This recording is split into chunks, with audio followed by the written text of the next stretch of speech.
Social media. It's a phenomenon that has taken over the world. Anywhere you look, you can see people on their phones, communicating with others even across nations. But, as with anything popular, we fear its possible dangers. My name is Savannah Valen, and I set out with my own little study to see if social media is truly our real-life zombie apocalypse.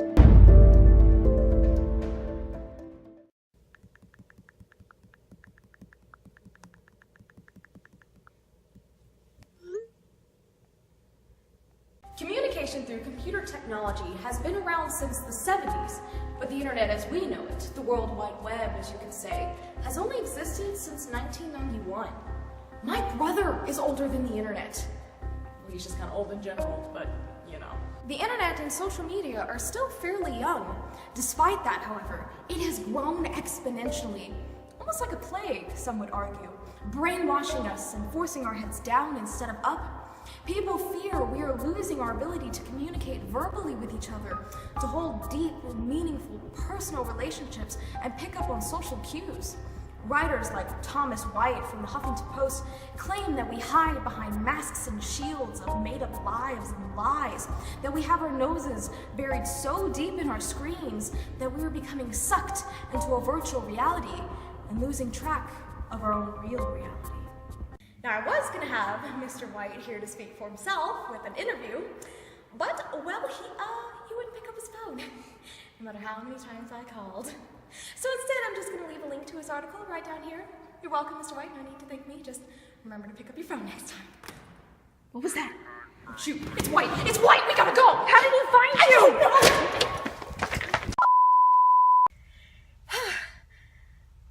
Others, however, like Professor David Marshall, do use the same comparison of wearing masks while we communicate online, but he says that the environment of social media itself has kind of forced us into this habit of building up our lives based on what others see of us on our wall or tweets or posts.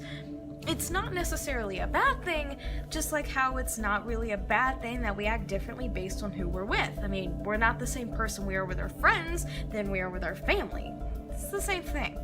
There's been a lot of stigma surrounding the internet and social media, of its negativity, the way it's destroying us, or brainwashing us like an alien sucking on our brains. But most of that, I believe, has resulted because of the age group that tends to use it the most. Millennials. Ooh, that's right. I'm not allowed to say that, am I?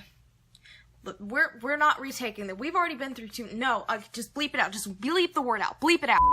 Themselves have their own stigmas. They're lazy, disrespectful, selfish. And when you mix that with the internet, oh man, you get a feast. It's not a great feast, not a pretty one, but it's a feast. Images of younger people who are liars, hiding behind those masks again, using social media as an escape from reality because we just can't handle it or we're irresponsible. We don't want deep, meaningful relationships anymore. We just want something to fuel our current emotions because apparently can't think ahead more than 20 minutes of their lives.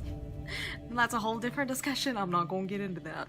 There's been many different researchers who have actually done tests to figure out just why we use social media and if those stigmas are actually true, like Youngkwon Kim, an assistant professor of communications at the University of Alabama. He and a couple of his students put together a little study to see just why college students are so active on social media. Their hypothesis? We have a need to belong, and social media makes it easier to connect with one another instead of gathering up the guts to go converse with a total stranger on the street. After their study, they found that their hypothesis was true, and because of social media, students were actually attending in-person school activities much more than people who didn't use social media. So you have two very different sides of social media. You have the, it's not that bad, and the, it's gonna be what ends the world. So I set out with my own little study in an attempt to figure out the truth. Just what is the truth of social media communication? For my study, I conducted a survey consisting of 11 questions. Some of them were open-ended, some were yes or no, and some were answered on a Likert scale of 1 to 5. I kept the survey live for 2 weeks and received a total of 56 responses. 49 of them were female, 5 male, and 2 identified as other. The majority were white. The majority also claimed they were social media users, with only 2 participants answering that they were not. Out of the age ranges, years 45 through 54 actually answered the most, with 19 respondents out of the 56. Even 55 plus came in with 12, turning my expectations of the survey's demographic upside down. Years 18 through 24 did come in right after the highest percentage with 17 answers, but anyone 18 or younger only took the survey once. When asked what platforms they used, the majority, a whopping 52 out of 56, answered Facebook. The highest after that was Pinterest, but there was still a bit of a gap there. Many questions prompted participants' thoughts on social media's role, how it influences communication, its biggest problems and advantages. Multiple times throughout their own typed-up responses, the words mean, fake, or bullying were repeated.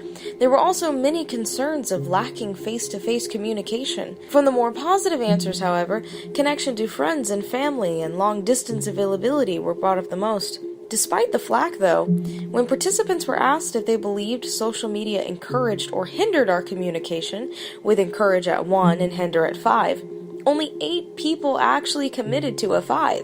When asked whether it's helpful or harmful, the majority selected right in the middle. Only 1 stated it was harmful. Does social media actually influence our communication?